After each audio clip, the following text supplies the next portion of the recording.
Thank you very much. Good evening, everybody. We'll go ahead and call the meeting of the Public Works Committee to order on the 23rd of April. Before we do that, I do want to say one thing, which we as a committee appreciate. I had an email from the Greer family from Elkhart, Indiana, that they used to live here in Hendersonville, and they watch us on Public Works on YouTube from all the way in your car. So we want to say thank you very much, and we appreciate it, and keep watching. And they watch the Board of Mayor and Alderman. So stay tuned. yes, so yeah, it's the best show on earth. So, but thank you guys, and just keep watching. Nice family to do that. But after saying all that, we'll go ahead and call the order, and I need an acceptance of the agenda. If there's no objection, we'll do that. Motion. For the minutes, I need a motion. Second. Okay, there's been a proper motion and proper second. Any further discussion on the minutes? Hearing none. Is everyone ready to vote? All in favor of the minutes signify. This is the March 26th meeting. Signify by saying aye. Aye. All opposed. Passes unanimously. Any more people? And citizens' comments. Is there any? Do we have any citizens? Oh, Don, you need to sign this. I don't have any comments. Oh, I'm just here observing. Okay, just go ahead and say that. And we got one. Oh, just click it in there. Makes us look good. Yes, yes, it does. And so, anybody? No, I seeing none. We'll go on with the ordinances and resolution. So clarified, Mr. Chairman. Yes. The motion that we made, second and approved, was for the minutes. Is That's that correct. Okay. Yes. Just for the record. Yeah, we moved on, and now, Okay. and then citizens' comments, we didn't have any. Need to recognize a couple of other aldermen that are here with us this evening, and we're certainly glad to have you, Alderman Bob Garza from Ward 3. Welcome. Anytime we can help you or anything, please come to our committee. We'll be glad to help you any way that we can. And then Terry Goodwin, Alderman from Ward 4. We're certainly, as always, glad to have you. And anything we can do is obviously to do that. And of course, our mayor's here, and then the rest of the city staff. Ordinances and resolutions is on the first is a resolution 2024. It's a resolution to apply for the local parks and recreation fund grant for Heritage Park.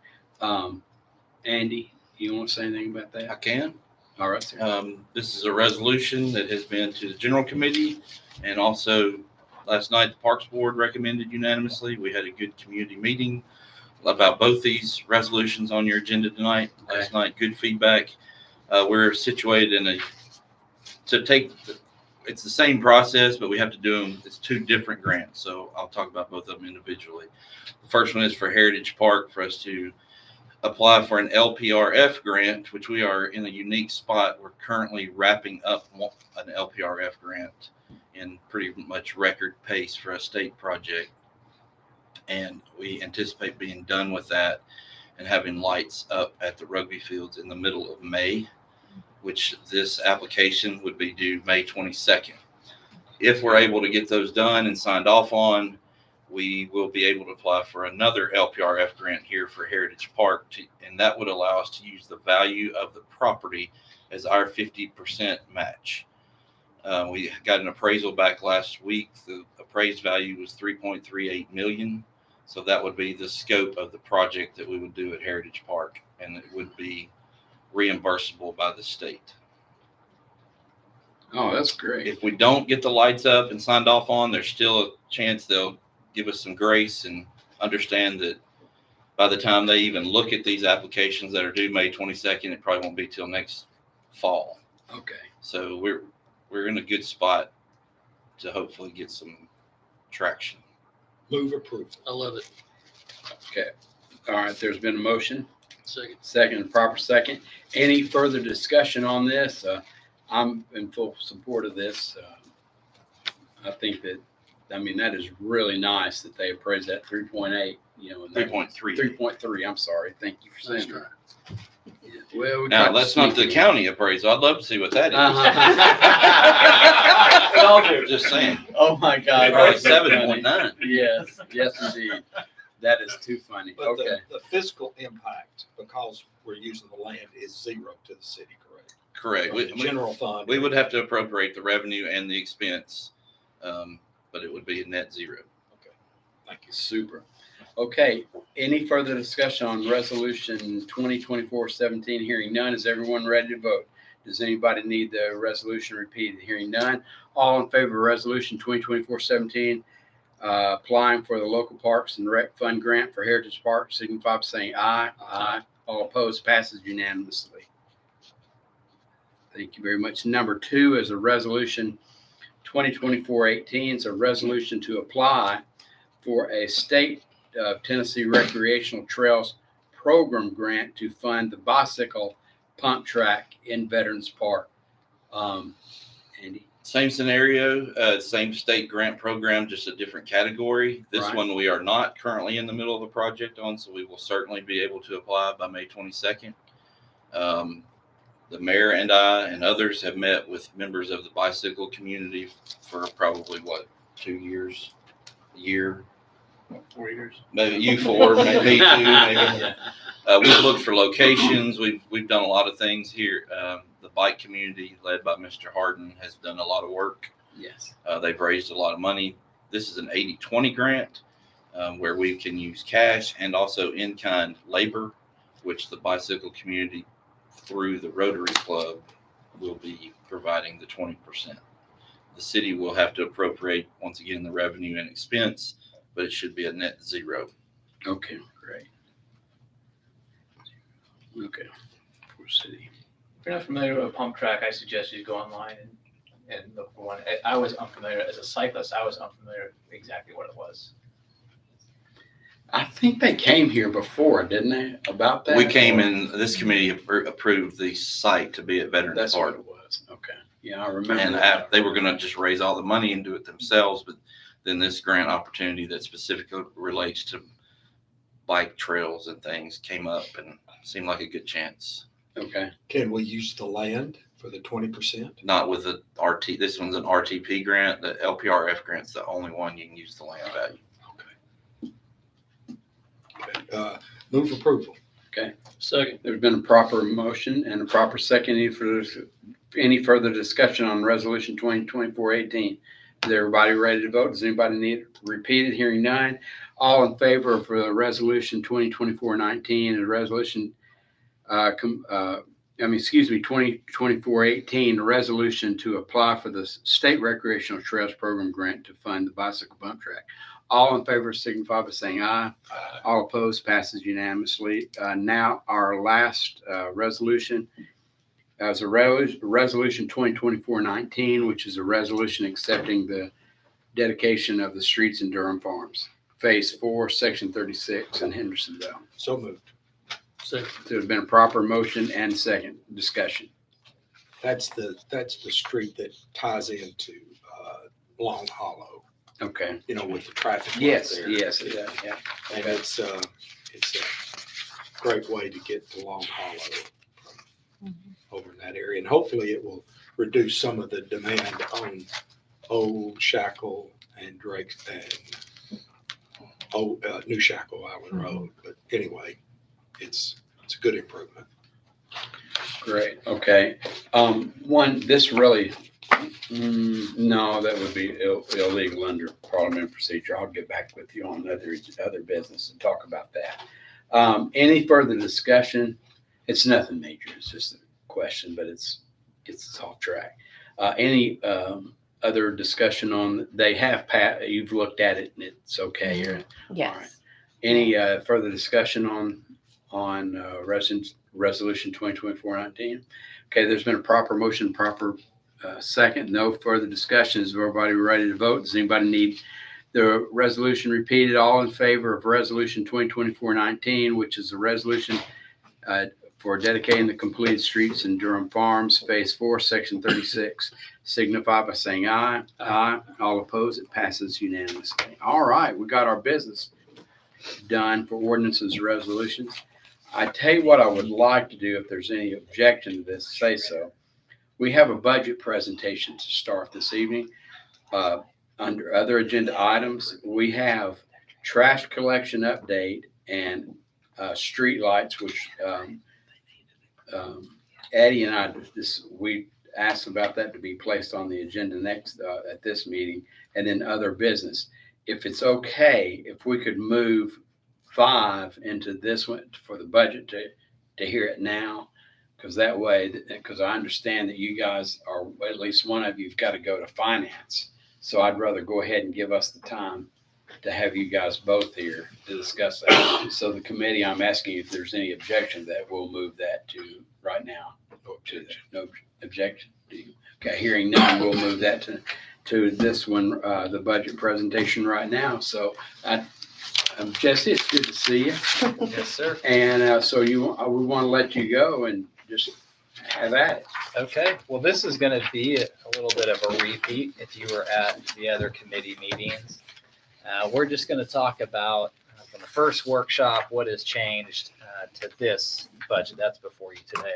So there's an addition of a trash disposal fund, and we'll see that throughout the budget document here.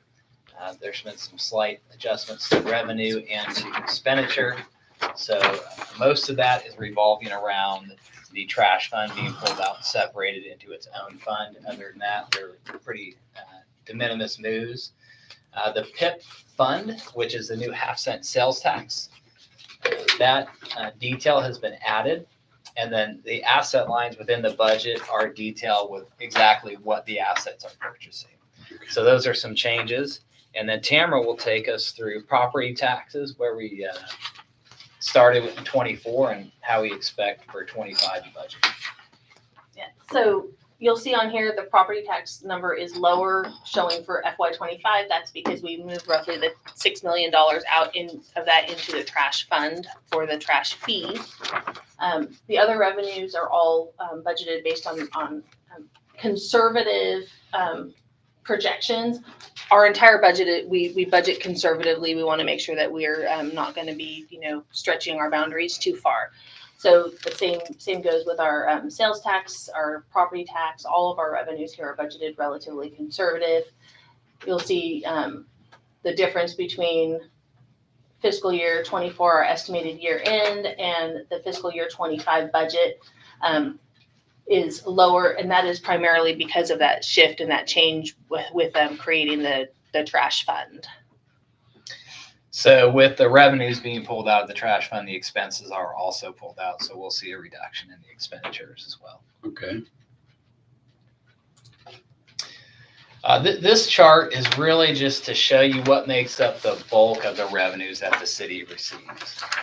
We spend a significant amount of time, I think, sometimes talking about, the licenses and permits and some other revenues, but they don't really make up much of the pie. 80%, even under this scenario with property tax being reduced because of the trash disposal fund, between sales tax and property tax, that makes up 80% of everything the city collects. So all the other slices of the pie are relatively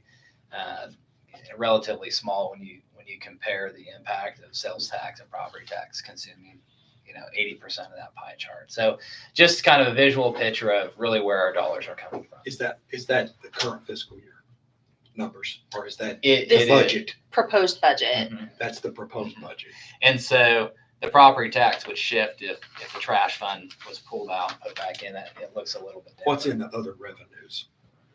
The other there's some small state share revenues like the sports betting, some other like the beer permits, special event permits. There's a lot of just tiny little revenues in there. There's a small bit of transportation revenue, which is related to the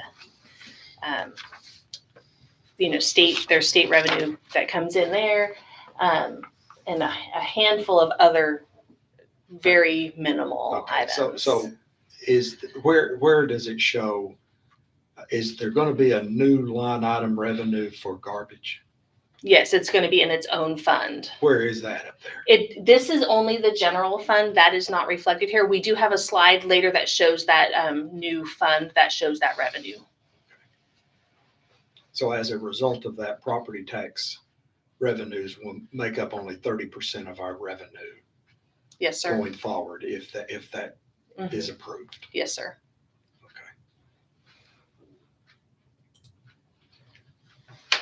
And this is just a summary of the expenditures by department, looking at from our last fiscal year FY23's actuals, our original budget that was approved for the current fiscal year, and then where we expect to end the fiscal year compared to what's budgeted for next year. So, as you can see, for the most part, the budgets are very, very similar to what we had last year, comparing the budgeted amount for the current fiscal year to what's budgeted for next fiscal year. They're very similar, very flat. There are some changes here with central services. That is primarily, there's a handful of things that have shifted from other areas into that. And then that also has the ECC and our liability and property insurance, some other things that have some pretty large increases. And then you'll see on the disposal services that this amount has been reduced. This is the offsetting revenue. So it's been reduced down here from 4.6 million to 380,000. And then that's just our, just a small amount that ends up remaining once we remove the actual collection and the tipping fees. So what's left is to operate our limb landfill. Basically, that's what it is, our limb landfill. So I can see a complete picture. I would like to be able to also include in that number, because it looks like our budget's going down. On the general fund, it is. But that's only through the creation of the garbage fee. Mm-hmm. So I would like to see, when you include the garbage fee, what does that do to the general fund? Well, it'd just be whatever the dollar amount is, I could just add it up myself. Mm-hmm. Yeah, and I think, the trash increased 35%. It's very simple for us to calculate. Yeah, it's very, very simple. Put together for you. So Yeah. the disposal is dropping to $380,000. Explain what the $380,000 is if we're creating a new fund. Shouldn't that be zero? No, because we operate the limb landfill. So out at Forest Retreat, we have the limb landfill, and we pay for all that material you pulverize and it gets sent away. So there's some expenses with disposal that we'll still have that aren't included under Waste Pro or AAA's contract. Those are the only two contracts that go into the expenses, Waste Pro and AAA. That's it. And AAA is the tipping fee. Yes, sir. Yes. Yeah. Okay. So when I talked to Jesse and Tamara about this, I said, I want a very simple formula. Waste Pro and AAA, add those together, divide by 20,000. Number of households, or 19,900 and something. So I think it's very simple, very transparent. And I appreciate the conversation. I very much do. Yeah, and I'll have a whole lot more to say Sure. about that. Yeah. I guess there's going to be a slide, right? We're going to see that. So Yes, sir. I'll hold off my questions till then. And then for the general fund, this is a pictorial that shows, where the bulk of our expenses are for the expenditures by department. As you can see, public safety is a very large portion of our overall operating departmental budgets. And then of those amounts, you can see the salary and benefit amount by department. Again, it's very evident that public safety and fire have the majority of the expenses related to salary and benefits. Between those two departments, public safety is very, very well represented. And then just another way to look at our expenditures here, we have our operating budget by type. This is just general fund. The majority, 71% of our budget, the operating budget, is related to salary and benefits. 24% is our operations, 1% assets, debt service is 3% of our budget, and then about 1% for the community contributions. Again, salary and benefits are a very large portion of those. Public safety is the majority. Is the nonprofit contributions increasing this year? We actually have the second nonprofit committee meeting tomorrow night, and then the final recommendations for that will be the initial discussion was to keep it relatively flat, but I don't have the final numbers on those. As of the time that this was put together, the revenues and expenditures, we were 127,000 to the good. More revenues than we had expenditures. This number is ever changing. Every little thing that comes up or down. The next version you see will be a little bit different, but that's where we were at the time that we had these put together a couple weeks ago. I did promise you that we would have a surplus of $58,000 because we spent some money in this current fiscal year that really should have been spent the next fiscal year, because we did that because the discount we got for installing 2 sets of lights at the rugby field instead of just one. So on the salary and benefits, what raises are we giving? It includes a 3% COLA plus the 2.5% merit increase. 3%, is that like the cost of living? Yes, 3% cost of living adjustment. And then, And it also includes the 2.5% merit increases or step increases. will everyone get a merit increase? If folks that are at step 18 will not, that are at the highest step in the salary range. Every other Mhm. employee, so the employees will get really 5.5% increase in pay. Most of them. And there's a little difference there too, is that the merit increase comes at your anniversary.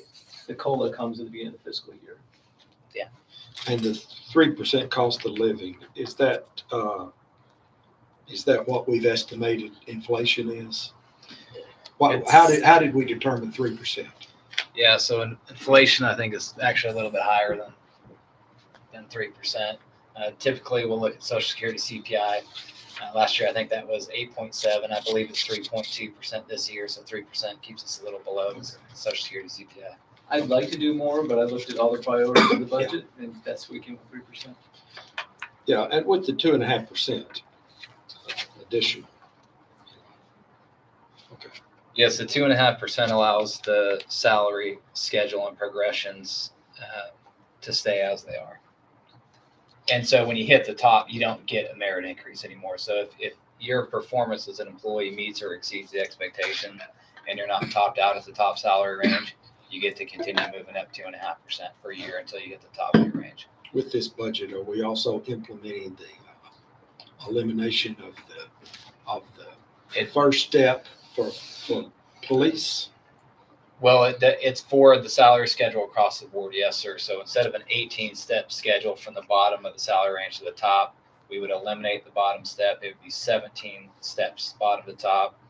And the reason we've talked about that being helpful is really for police and fire, who have the most hires, to get police more competitive with entry-level pay. But it would be for every position across the board, because we would adjust the salary schedule to just drop that lowest pay range off. But it has zero impact fiscally. It is included in the budget. It does have an impact because, if we're going to hire police officers Sure. 2.5% lower, then it's going to be cheaper to hire them. But it's in a mood to make us more competitive in the market.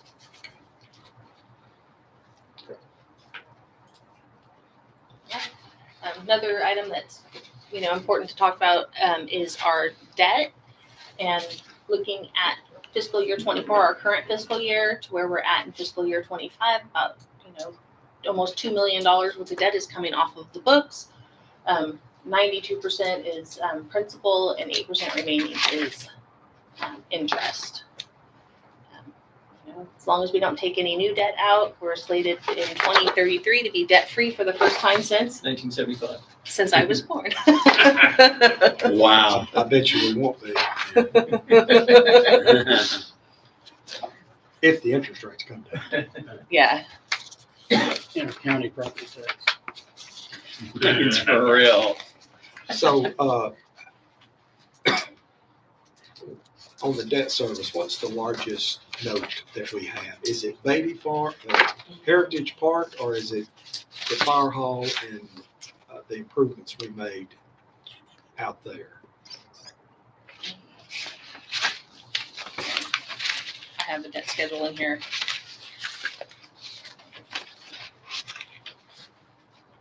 I believe it's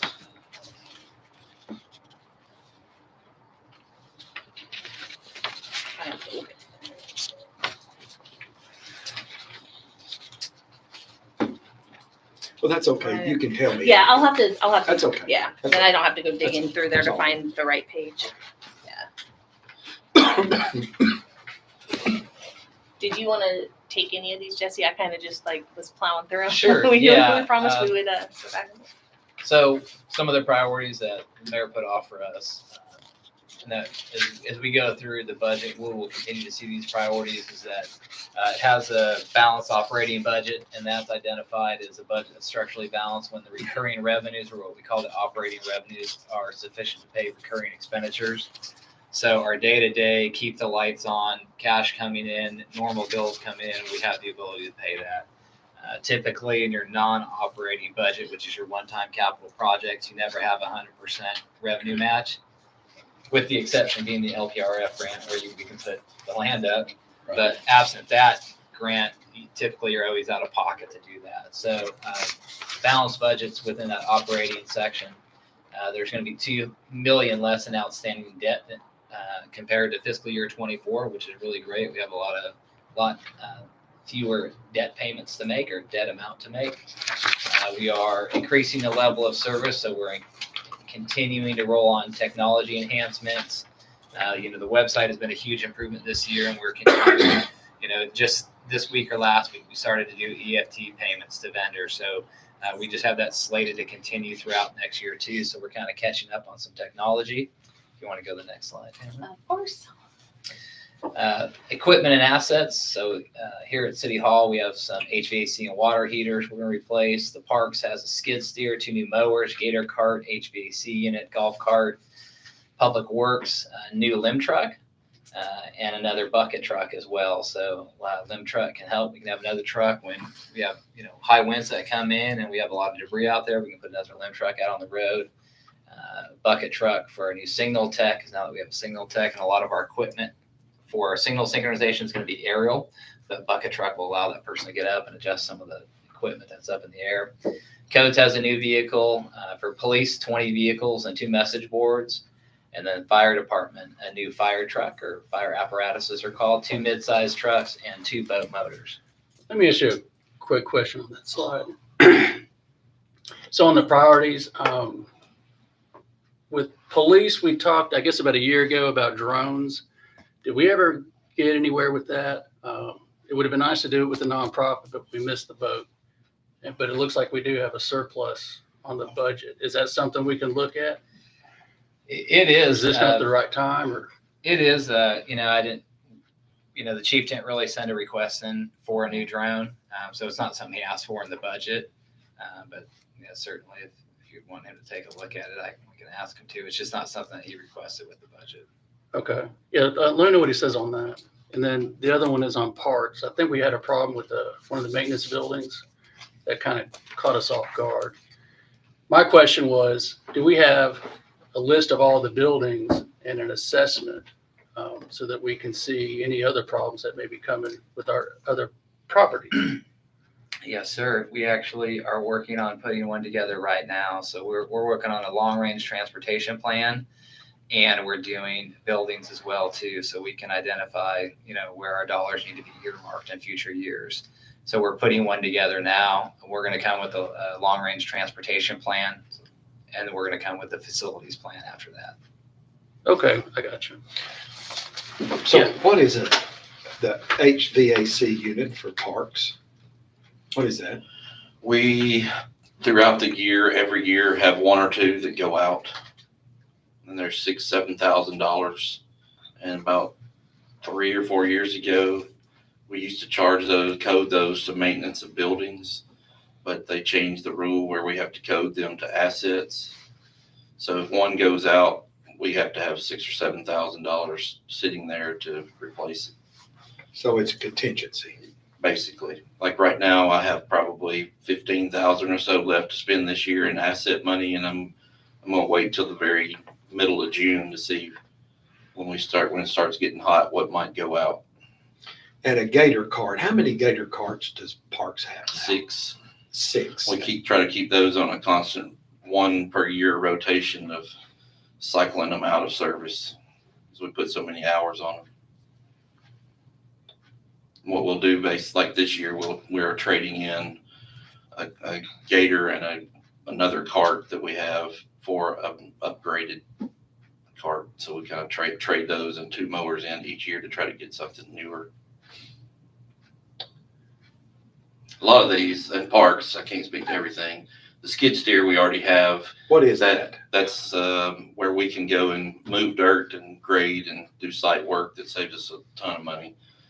The 2 new mowers and the gator and the golf cart are a continuous cycle. We're not really adding to our fleet. We're just continuing to cycle out old equipment. Thank you. And Sarah, Public Works, go into detail what's in the budget, those 2 items. A limb truck, so that'll give us how many in operation? We've So- got 3 now in operation. Sometimes 4, but they're getting older. And so, like we have one that's at the shop right now. It's a little bit beyond their scope for our heavy equipment operators. So it's needing a pretty significant repair. So that would put us 4 that are more reliable. And we've got 3 zones, correct? Correct. So does that mean all 4 trucks run in the 3 zones, or is one held in reserve? Sometimes. So when they're very heavy, we'll pull, so we have 4 crew chiefs. Well, but one may run the concrete crew usually, but he can operate a limb truck. And so if they're running very heavy and that's where the priority lies, then we'll kind of pull them and reallocate resources to address the highest priority So needs. will this additional limb truck allow us to provide quicker limb pickup to our residents? It allows us to be consistent is the best way that I can answer that. The routes will still run on relatively the same timeline. But if a limb truck goes down, or if they're running extremely heavy due to a storm or something like that, we can bring in extra resources to help us stay on schedule. So it makes the service more reliable, Yes. not quicker. Right. And the bucket truck, what is the bucket truck? So that currently we have a bucket truck, and they utilize that to put up the Christmas decorations and the banners and things like that. Having that is really important as well. As Jesse said, when we get, we already have some radar detection, but it's aerial. It's on the pole mounted. Yeah. And as we get more of that, it's going to be very important for our traffic signal technician to have his own bucket truck, or if we end up with more technicians over time, for them to have a dedicated bucket truck to traffic signals. And does Parks ever use the bucket truck for things that's going on in the parks? Mm-hmm. They may coordinate with So Trace. we and do. not involved. So you share We do. that with the other departments. Yes, sir. You don't go out and rent one, but We often rent one too, but there's not enough to go around. But when theirs is available and we're needing it, we borrow it.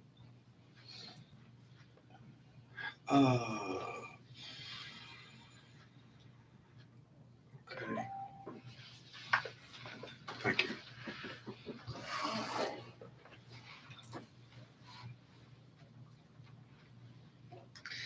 So this is one of the largest priorities that's in the budget this year. So general fund has proposed to spend, almost $3 million, state street aid almost $1 million, and with the PIP fund between local roads and parks, almost $4 million, so a little bit under $8 million for paving. Possibly. Yeah, potentially. So, it's probably more robust paving budget than the city's ever seen by a long shot. And then trash collection, this seems to go without saying, but there's a 36% price hike, so it's a significant amount of the budget, so it has to be prioritized. And obviously it's paid in full in this Go position. back. So I didn't mean to click that, I apologize. Yeah, Mark, you've been here longer than anybody. Is that the highest amount we've ever spent for paving in a year? Yes. 7.7 million? Yes. And that's only possible because of the sales tax referendum. That, as well as working with Rogers Group, that we could get a discount if we pay more. So the $1 million question is, what roads? Have you got a roads plan? I do. You gonna pass that out, or Or keep it to yourself, right? They are separated. There's an operating budget list and a Thank tax you. referendum list. And it includes a map to help Oh, nice. visualize what you're looking at. Thank you. And how was this list put together?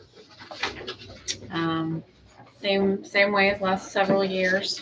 We have taken the requests that we've received combined with the pavement assessment that was done in 2016 timeframe. Utilize that information as a starting point, and then we create a list of priorities to drive and narrow down the list to the available budget.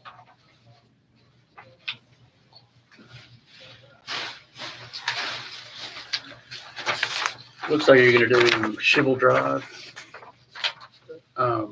You may want to dovetail that with the apartment complex to do it after that gets built so the trucks don't tear it up.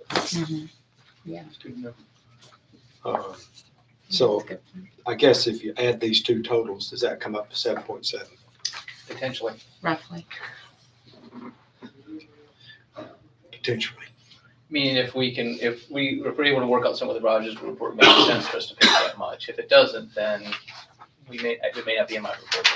If Roger could give us a discount for paving that much, it would make sense to. So go back to the previous slide. So what part of this could potentially be impacted by us not, the staff is it, and the mayor's in negotiations with Rogers now to try to get a better deal, a better bulk deal on paving. And does this calculate in that savings? No. So, okay, so 7.7 is, if the board approves it, is definite. But If it's in my budget, it's in my proposed budget first. Keep in mind that we haven't actually put together ordinance form yet. This is where I'm headed. okay. So it could actually be better than 7.7 based upon the negotiations that the executive branch is doing. Correct? It could actually be better than that. And the scenario where it would be worse than that is We're waiting for what the expenses are for the emergency communications center. We're waiting for what the expenses are going to be for insurance and some other possibilities. so on the parks, what does that include? 310,000 in the parks. What does that include? That's the parking lots. So three of the, do you want to speak on it? What I saw the last time workshop was A, B, C, and D in Drakes Creek Park, which would be the two parking lots when you come in from the Demos exit entrance on the left and right. And it would be the two parking lots in soccer, I believe is what I saw. So is that But I all? don't see these on this list, so. Yes, they're not included on this list. This was only for the 3.4 for the streets. I was told the other was in addition to that. Yeah, those are in the projects list under PIP. Gotcha. So all the parking lots in Drakes Creek are going to be repaved? No, that would leave out one between the baseball fields and the soccer fields, I believe. And the one parking lot that I know of that's been repaved in the last 25 years is the big football parking lot. So that was done about 7 years ago. And it's still in good shape. Not pretty good shape, but it's in good shape. None of this is going to the parking lot at Veterans Park. I don't believe so. Hit that maybe next year. I hope so. Next year. Okay. Is this list good to share, or do we want to wait till after the budget? It's still kind of moving. I think if you share it, just make sure people understand that it might change. tentative. I'll wait. Yeah. Yeah. I mean, really until the budget's passed, Yeah. it's still tentative. The operating. My normal feeling, just the committee members is, I mean, you don't want to look like I've done it too many times. I'm just telling you out of experience. You don't want to look like a fool. So when your constituency calls you, say, I normally say, we'll release it. The city or myself will release the streets after our budget because we know that that's concrete that's going to do it. Because if you do it now, then they'll say, well, why didn't you do this? Or why didn't you do that? And then you wind up with egg on your face. And trust me, I have several dozens of eggs over the years that have gone, on my face. So I have that. One other thing I wanted to ask about this.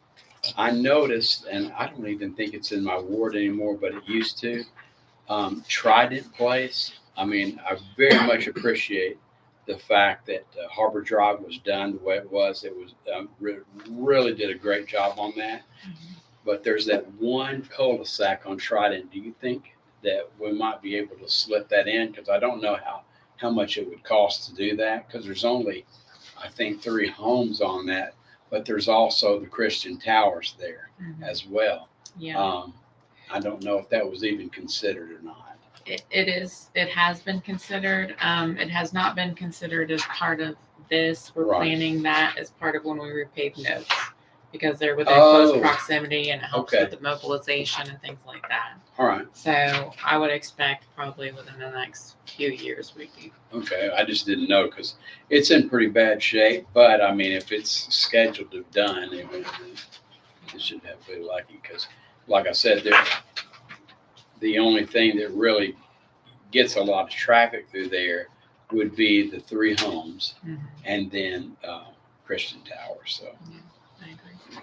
all right. Well, thank you for that information. Any other? We'll keep going. Just move right along. All right. So again, with priorities, we've seen some reclasses and some restructuring of some positions this year, but again, we are not proposing any new positions at the city for any departments. It does include a 3% cost of living adjustment, what we refer to as a COLA. Social Security CPI, I believe, is 3.2 this year, so it was a little bit under. Social Security CPI, last year we did a 6% COLA. Social Security CPI was 8.7 from last year, so we were below it last year, below it this year. But one of the strategies that we are going to try to do, it's labeled under recruitment improvements, is to eliminate step number 1. This is the entry level step when folks come into the city or when you get promoted to a new position. Currently, we have 18 steps, so our salary has a range, right? If you're brand new, you start at the bottom, and if you've been here 18 years, you're maxed out in your salary. So this would eliminate that step system from 18 to 17, essentially giving these new recruits a 2.5% bump when they come in. So maybe a police officer instead of 50,000, it'd be 2.5% higher than that. So they could be 51,000. $500 when they come in. So, and then it does allow us to continue on our merit increases. So that's, if you've got performance that meets or exceeds expectations, then you get to continue to move up within your capped salary range. I'll let you take this, Tamara. This is a view of what is proposed in the new Public Safety Infrastructure Parks and Paving Fund, the PIP fund. This is very similar to what you all saw at the budget workshop, but it's broken up in a little bit different. On the top, you can see the estimated revenues, and then it's broken down into the 4 categories for public safety, infrastructure, parks, and paving. Putting forth the proposed budget, the mayor really wanted to see that we were hitting all 4 of those categories as part of what's being spent out of this fund. So, Alderman Robertson, your question is that the paving of parks, we're not considering a paving project, it's a parks project. Alderman Martin, you asked about this one here, cost, which is going to be PIP money at $500,000. It's for the new building. Yep. Yeah, I like that report card. I think it's important for the public to understand too that if my calculations are correct, about 81% of PIP the first year is going for public safety and paving. Yes, sir. That's an important message to get out. You know, I mean, we promised that we would prioritize this and spend it in those categories, and we're doing it. So That's not what Facebook says, so I'm glad that you straightened it up. now, one of the things it doesn't do is it doesn't put a lot of money in infrastructure. And Capital Projects Committee is going to be talking about that Thursday night. So, you know, hopefully, Mayor, going forward, we're going to start seeing, you know, we may not be able to pave at the same level next year, but I you know, and parks as well. So anyway, I never dreamed or expected us to have 25% in each category, because that ain't the way the world turns. I mean, that's not wise budgeting. But I think overall we need to keep that in perspective. And there's also this, is there are grants for parks. There aren't many grants for repaving. And so Yeah. $1 million in parks can be leveraged a lot of times, Mhm. you know, 7 times that or 8 times that. So there's a benefit to that. Now I'm sorry. No, go ahead, by Now, all means. you are projecting a surplus of $61,000 in the fund at the end of the year, correct? Yes, sir. And so you are, the assumption is that we're going to generate this half a penny is 8.2 million, correct? Mhm. Now, the legislature is, the legislature has already, now the Senate's taken it up, and they're going to pass allowing us to remove the half a penny from groceries. Have you taken that into account on this number, or could this number actually shrink? It's partially taken into account. The initial estimate that was done by MTAS on what this would be was right around $9 million. We have reduced that to take that partially into account. If the board passed it, it wouldn't take effect immediately. The state needs at least 3 months' notice for that. So sort of going back to what Tamara says is, it could accommodate that, but depending on if we were to pass that, when we passed it, if we passed it in July, we'd probably have to cut some expenses out. If we pass it in December or January, we're probably okay. Yeah, I think the bill, that the last amendment I heard on it was that it was going to be allowed, the Department of Treasury needed a little time to implement it, and not till October. So 8.2 million. So when we were doing the budget, we figured about a half of a year So, without having the. Okay, so MTAS, you said MTAS has calculated 9 million. Have you done the calculation? Have staff done the calculation? Yeah, we looked at it and came up with very close to the same number that they came up with. Okay. So that's a conservative number. Yes, sir. Hopefully at the mid-year budget, there'll be more than that, 61,000 in it. Okay, That would be nice. okay. All right, good, very good. This is the summary of the new disposal services or trash fund. This is where we move the revenue from the property tax in, and then down here you can see the expenditures for the disposal service and for the tipping fees brought in on this fund. I'd like to have some discussion on what y'all think of the trash fee. You're not gonna hurt my feelings, please be honest. Oh, yeah, I think so I've too. definitely got an opinion on it, but Right. I want to see if I'm an outlier. Let's hear it. Let's hear it. We're going to put you on the spot first. Well, I asked staff for some numbers. Right. I asked them, where was the break even? Because if you understand right now, to pay for trash, it's in the tax rate, Right. which everybody contributes. Right. Okay? Businesses contribute, apartments contribute. If we go to a trash fund, we lose their contribution. So the contribution has to be upped on residents. You follow me? Yes, I do. Usually commercial. So I wanted to know what the break-even point was, and I think, Jesse, subject to check, you said around an appraised value of 441,000. 471. Yeah, 471 under before the reappraisal came out. So just so that's Yes, that well, was- let's keep it based on that. Yes, sir. Because- I believe it was 471. And do we know, so that means if your home is assessed at higher than 471, you're going to see a savings.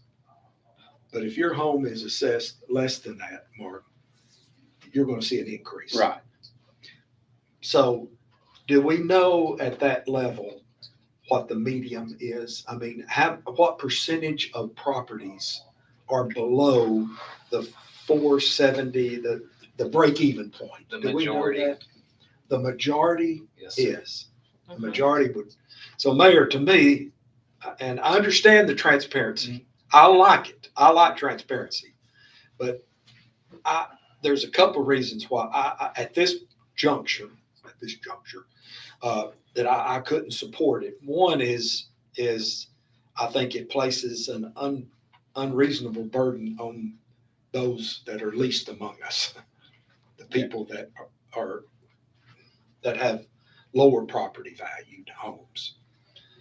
Second is that we've gone through so much radical change with the trash service, with the sales tax. We have really put a lot of information out to our residents. And I'm afraid if even though we tell them a million times, we're going to reduce your property tax, when they see that line item on their bill, when they get it next year, they're going to say, well, I've had a property tax increase. So for those reasons, mainly the fairness point of it. But again, I can see the transparency, but I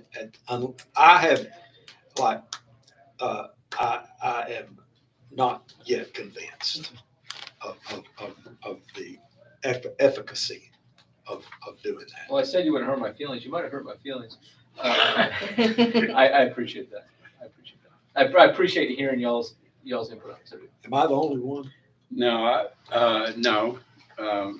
The reason why I wanted to hear what you had to say is because I think Jamie and I have both been down this road so many times on the city level.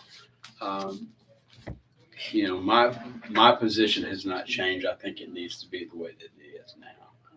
And but that doesn't mean that after we get through with the budget, and I do talk to staff about, you know, how it is that I can possibly change it. Because I have to, instead of, it's a hard thing because you have to look at your ward, but then you have to look at the city as a whole. And I look at my ward, and you know, I firmly believe that it's the way that it is now is a benefit for my ward, or for them to look at it, because I thoroughly agree when they look at that, they're going to think it's a tax increase. I mean, they're just going to, and I mean, it is what it is. I don't know. How do you feel about it? I mean, I think keeping it the way it is, keeping it simple, and then maybe timing of changing it. Maybe we can do it at a different time when we don't have all these other changes going on. yeah, I think we're I would say, because Mike and I, I'll be honest with you, we've talked about it before, and not voting or anything like breaking the.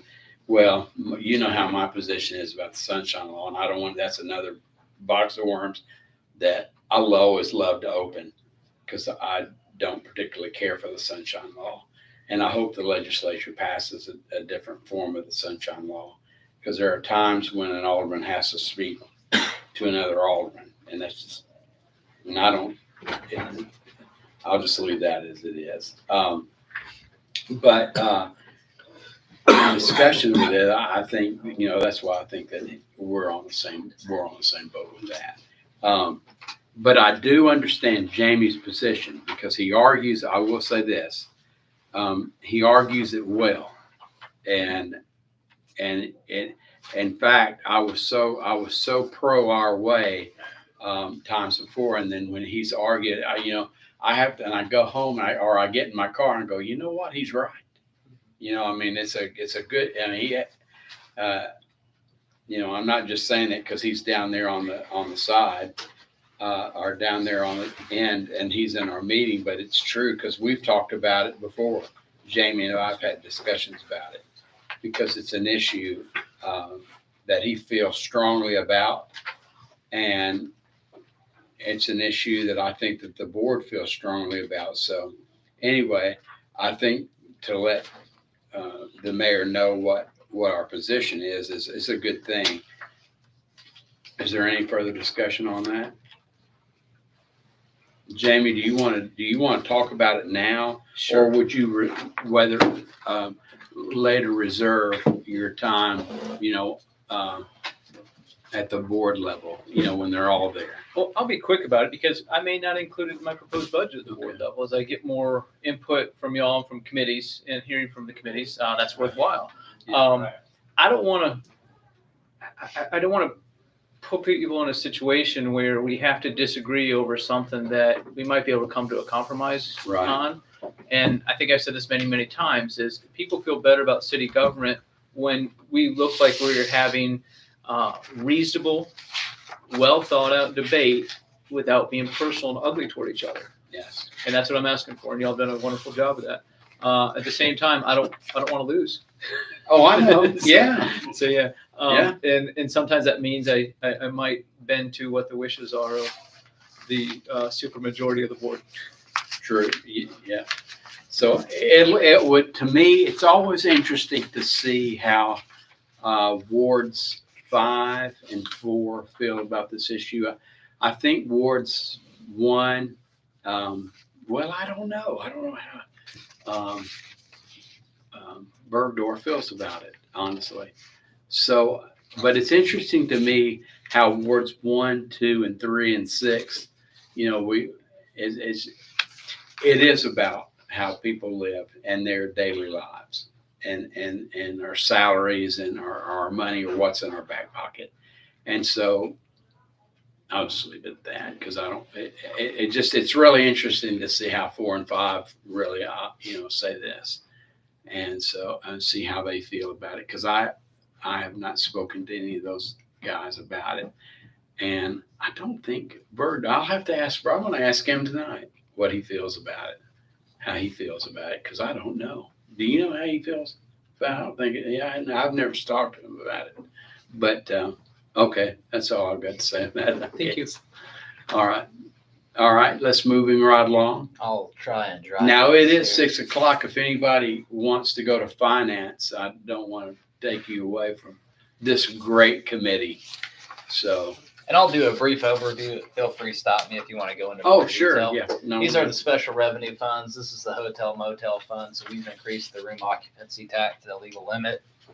Our budget this year is a little over $550,000. And so it's just an itemized list of things that are tourism producers that are in this budget, as well as we charge an employee who we use to do all these events to this fund. So we're going to have a small surplus at the end of the year in the hotel motel fund. And it allows us to do, Putting for a Purpose, the Pig Fest, a lot of these things that are well received in the community. As well as paying the debt service on the inline hockey rinks. So that's what you'll see this $250,000 is. That's a tourism producer. So we pay the debt service from the hotel motel. That's for the inline hockey. Yes, sir. Yeah. State Street Aid. This is pretty cut and dry. We get some gasoline taxes and some other miscellaneous taxes in this fund. So it's a little over $2 million per year. Oh, by the way, I think there was a bill passed in the legislature that's going to require us to file that with the Secretary of State or with the comptroller, and it can be audited. So, okay. Yeah, I think it's with I appreciate you saying, I think it's with the comptroller's office. But all the numbers look good. I mean, it looks like they're Yes, all tourist related. Yes. And we've Okay. talked to the tourism department to just make sure, we've talked to the state Sure, to make sure sure. that it is, an appropriate use of the funds. Mhm. So State Street Aid, we use a few people who are dedicated to working in the streets to do pothole repairs and street repairs. So they are budgeted from this fund. We have over $1 million of paving that comes out of this fund. You'll see that's on line 23 right here where it says repair and maintenance of roads and streets. It's a little over $1 million. We have the No Pothole Initiative where we're putting $135,000 in. That's for our contracts for our vendors to come and do pothole filling as well as for our work to do pothole filling. And we have an alignment here for 2 salt spreaders and 2 plow attachments. This is for our bigger trucks that we have. So we have salt spreaders and plow attachments for our smaller trucks, but this will purchase 2 for the big trucks. So if we have an event like we did this year, we'll be more equipped to react to it. Jesse, on the hotel motel, what happens when we mess up and our revenues don't meet our expenses? We just take that out of the general fund? Well, Because if you look at our expenditures for 24 and our revenues, there's over $100,000 difference. So how do we make that up? So we look at, we'd have to do a mid-year budget adjustment to do that. What we probably do is we pull some expenses out. If we can't do a transfer from the general fund without an appropriation from BOMA. So before we spent the money out of this fund, before we went deficit, we'd have to come back to the board and say, we're either not going to do these. But your numbers for this year look good. Yes, sir. They're more realistic. And we have a balance of some money that's left over. Yeah. So, some years can be greater than and some years are less than. But overall, we are not legally allowed to be running the total fund in a deficit. So if we do transfer, we have to get an appropriation from BOMA to transfer those funds. And the CPP fund. Hotel motel, we went over State Street Aid. Any questions on State Street Aid? The drug fund, this is in terms of scale, this is pretty small. We have some arrests and we get some of our funds in the police department through drug arrests and through money that are in cars. It's very specific on what we can spend it for. So in the prior years, we purchased some vehicles out of this fund. We don't have much of a fund balance. So this year, just pretty minimal activity in this fund. Less than $100,000 that we're expecting to collect. So the pothole initiative, we're actually spending what we allocate for that, Every bit of it. 135 to the penny. Yes. Okay. Yeah. Now, as we pave more streets, that number is going to be able to reduce because we won't have as many potholes, which is a good thing. Stormwater fund. So again, this is what you see on the tax bills. We have a separate stormwater fee, and so we have revenue that we collect in here, as well as some reimbursements and some grants. And so this goes straight to the work that we do for stormwater, whether it's the folks who are dedicated to that activity and to the projects that we do with that activity. So here's a list of projects. Drainage materials is significant at 1.6 million. Professional services is also, we have folks who help us manage all these projects. So those are kind of the big ones. We have some big projects in here too. What's the ARPA WHIP? What is that? That's the ARPA. That's the TDEC grant that we received at a 65-35 split. For what? It was specific to list of projects. It was COVID money, basically. Oh. And so that's where the Drakes Creek Roundabout construction funds are housed, as well as a couple other Okay. major projects and a lot of smaller projects. Okay. So Durham Farms using ARPA funds. The roundabout, Mhm. yes, We have a deadline to use those. we do. September of 2026, we'll have to have construction complete. Yeah, it's a good amount of money, but it's pretty tight to do a federal project It's on very tight. that amount, that timeline. But we're working.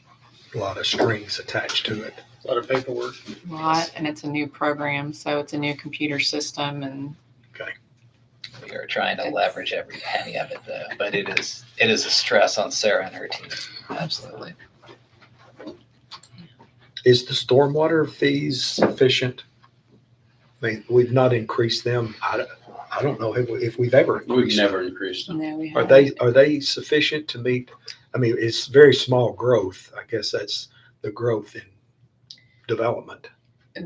They're due for reevaluation. They need to be reevaluated in light of the projects that we have and the staff that we have to maintain in Yeah. order to maintain our stormwater system. Okay. So that's probably something we will be looking at this next year. With our planning fees, we put a CPI uptick in just so it's automatic, and that's probably not a bad idea for a lot of these fees because inflation eats into the purchasing power. Yeah. Okay, non-operating budget. This just focused on the operating budget, but we have a workshop May 2nd here at City Hall. We're going to talk about projects. It's mainly just continuing projects.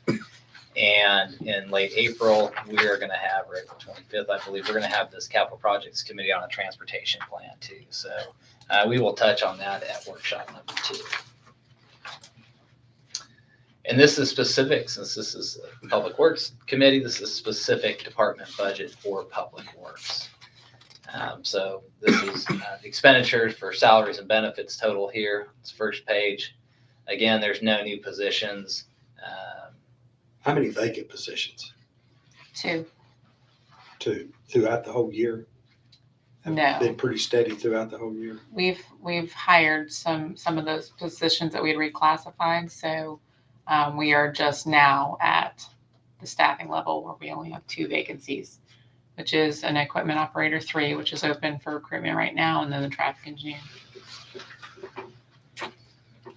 On the Durham Farms roundabout, we didn't pay for that. The developer did, right? This one? That's right. They constructed that. Yes, the egg Okay. in Durham Farms. But the roundabout here? Is that That was with also those them. funds? Okay. They constructed all of that. Okay. So there's a new design out in the front before you get into Durham Farms. Tees off, I think, on Henderson over there for a roundabout. So on the department budgets, is there budget a line item for Sarah, department head, city engineer to go to national meetings? I don't know what they are, but association meetings. When I was a regulator, I went to all of those national meetings, and I learned a lot from talking to other states, what they were doing. So do we have money in there so that senior staff can go to these kinds of networking conventions and things like that, Jesse? Yeah, every department has a travel and training budget that they submit to us. So I'll let Sarah speak specifically to hers, but that is a line item in the budget, travel and Do training. you go to those, Sarah? You don't have time. I know you don't have time.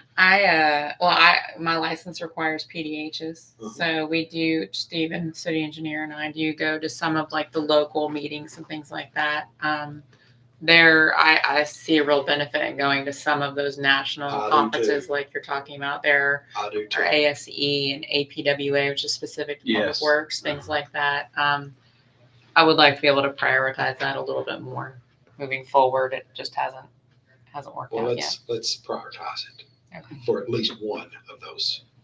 No, I agree with that. Those, let me tell you, any kind of those staffing things that you go to, it's sort of like CLE credits that you got to keep up. And there's so much that you learn on those things, and I would just encourage it. I mean, they're not that expensive. I mean, really, they're not, for the benefit, and so I would encourage you all to do that. And also, you do need time to get away. Sometimes that's a good time that you go, with your workmates. I don't mean that in a juvenile way, but that's what they are, and you do get, and Eddie's right. you do get to talk to them, and there's new things that are created, that you say, well, we haven't done that, and then you start looking into it, and it's something that it really does affect the city. So, not only Public Works, but I'm talking everybody, your staff, the mayor's staff, and I'm sure he learns when he goes on these mayor conferences, things like that. I've always been a strong advocate of things like that because you do learn, you really do, and it's important. But anyway, I don't want to get off on all that, but I guess it's still my point that I agree with Eddie on that. So go ahead. I'm sorry. No problem. So Jesse, I would like for the executive branch to look particularly, and I've asked staff for this, I've got it, and I didn't want to do it. Contracted services. Now I know contracted services like paving, we got to do that, but I'm talking about like for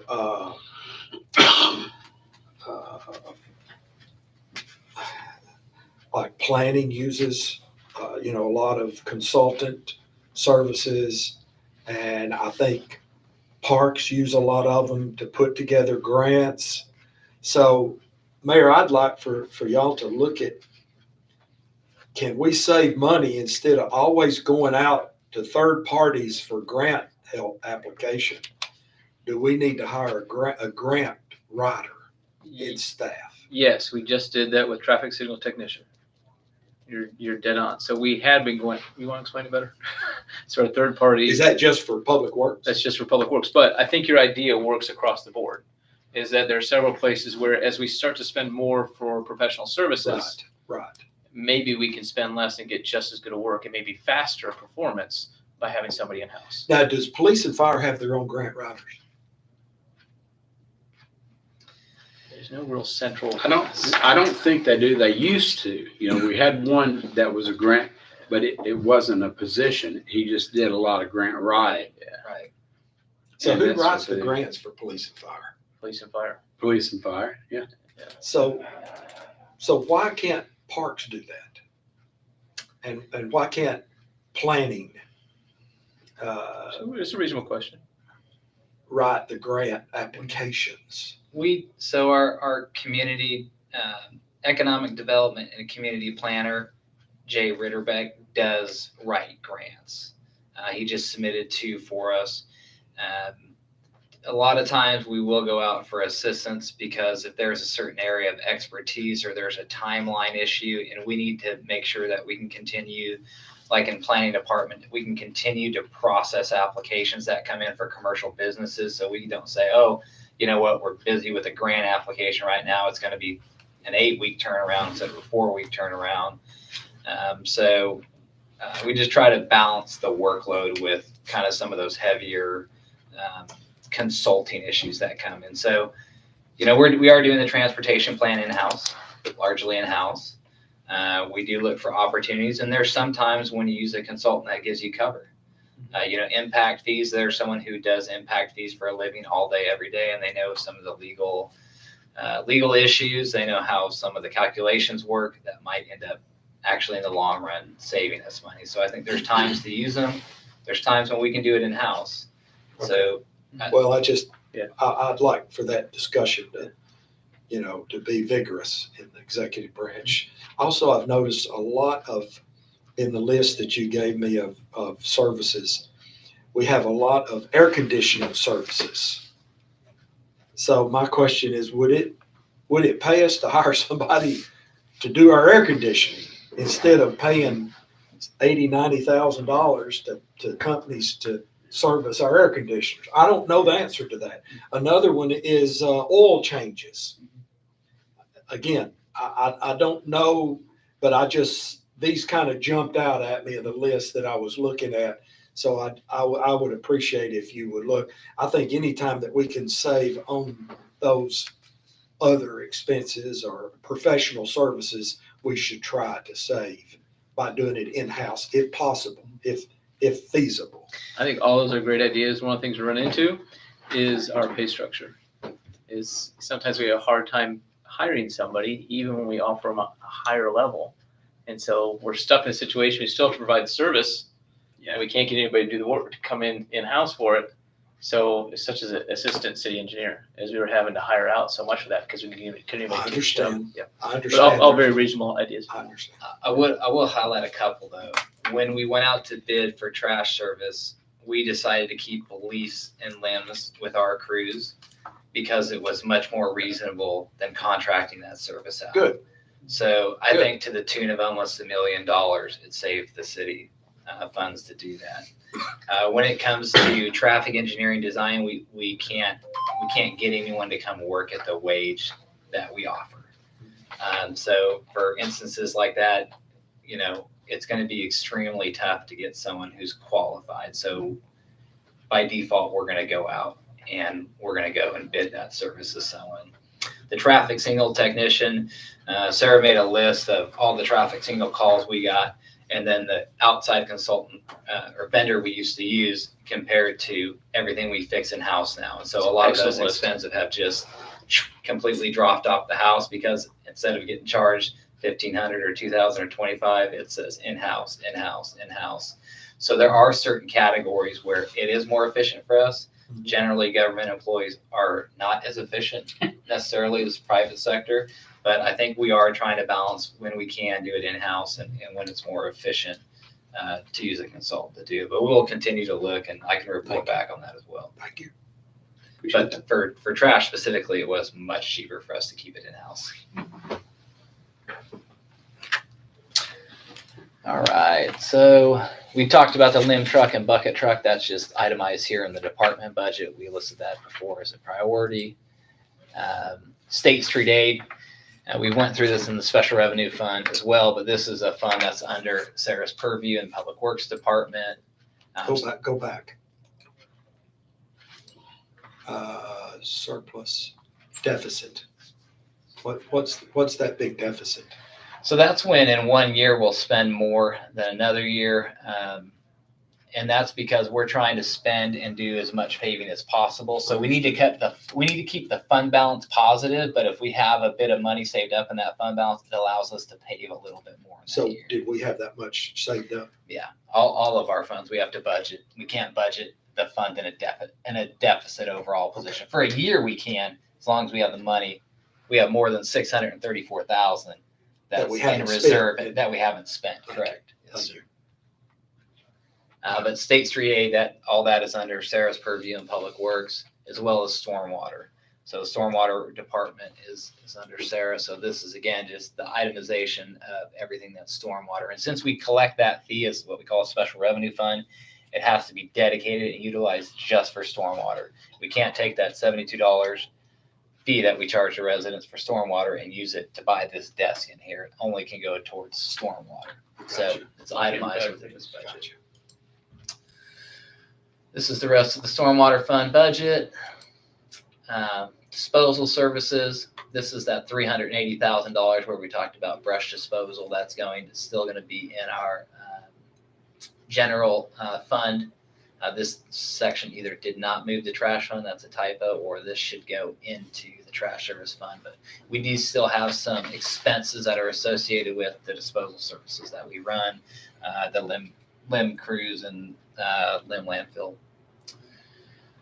This is the disposal service. If we were to do a separate fee, the revenue we collect and then the expenditures. And again, trash is all under Public Works Department as well too. So this is all in the House of Public Works. And that is the end, unless you guys want to go back and discuss anything in the slideshow. Excellent. No, great presentation. I mean, very good. Now, does anyone in the committee have any questions or comments? Yeah, I had somebody from the community, maybe this isn't a public works one, but there's a historical marker at Indian Lake and Main Street that has been knocked loose and is sitting in Methodist Church parking lot. What method? State's aware of it. They're aware of it? Yeah. Okay. I appreciate that. That's as far as I can go. That's all the information I need. I wish it were still. The new turf field looks amazing. Just walking across it, I think it's cool. Did you bring home some artificial dirt? Well, I got the rubber balls in my Yeah. shoes, man. Holy cow. That's But that's cool, man. I wish I played. Maybe my boys will play. All right, well, that was good, good budget discussion. And now our next meeting for, not training, but what workshop, I guess is the proper thing. When is that May again? 2nd. May 2nd. 5 to 7, I believe. Don't hold me to that though. Sure. The impact fee workshop. We do have capital projects committee. Thursday, Yeah, That will that's look- at that will- 4, I think. Yeah, that will look over some of these items. yes, And capital project is Thursday at 4. correct.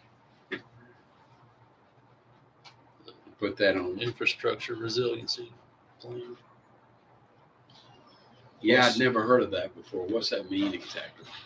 Um, I mean, I know we're getting way off base, but Sure, it's a plan essentially that'll help us to have a little bit more redundancy built into our operations and facilities and things like that, so that Yeah. in an emergency situation, we're able to recover quicker. okay. Sounds good. All right. We're done. Okay, well, now we've gotten through with the budget and everything. We'll go ahead and just put a big old scratch through that, and let's go back to the other agenda items. Trash collection update. So we had a spike on the chart. You'll see there. There was a piece of equipment that went down, but they recovered pretty quickly, and the numbers still for the month are pretty low at 134 for the month. So Okay. it's So, been good. are y'all getting many questions on the letter that went out? I had 3. Yeah. And all 3 of them were older citizens. And they felt they were, I mean, they weren't mad at me, but they were just mad at the way, they wanted it. Why do I have to Get a doctor's excuse? Get a doctor's excuse. And, How's that working out? We've received some calls as well with similar sentiments, but I think it will work out well in the end. I think it's important for us to treat everyone equally and not assume that anyone is not able to take their trash unless that's what they're claiming. So I think that when we communicate that we're just treating everyone the same, everyone has equal opportunity to submit this request for the waiver. It's been all right. So, some of the questions I've gotten, what about Christmas and holidays where there's a lot more garbage? Are they going to take into account those special days that there may be more than 2 garbage cans and 2 bagfuls? Christmas. Christmas was specified in the bid documents and subsequent contract to come, that Christmas there would be that bulk would be suspended for that week, but that there would be no limitation on the trash volume for that week. Good. And again, in the plastic bags, clippings can go in those bags. Yes, they can. So I'm going to really push that to try to save Public Works from having to pick up a lot of bags. Yeah. I'm hopeful that will be. Have you had a lot of folks, Well, senior citizens talking about that? we've had Jim and I've had 4 or 5. Yeah. And some of them, the doctor, having to go get a doctor's excuse. But when I explained to them that it'll operate just the same, once you get that, That's pretty much what I said, and I was real sorry, that they have to, I mean, to do that, but it's unfortunate. It really is. Some of those folks I've known since I was a kid, Some physicians have been, if it's an established patient that they see pretty regularly, they've just been filling out the Oh, forms. yeah, So I don't yeah. know if every physician is requiring that. Yeah, I think Dr. Conley, I think he did that. When mom went into the hospital Thursday, I think I just took it to him. He said, yeah, just let me know. Either you can pick it up or I'll fax it in. But they have other, people call in, with different things that are similar to the trash pickup.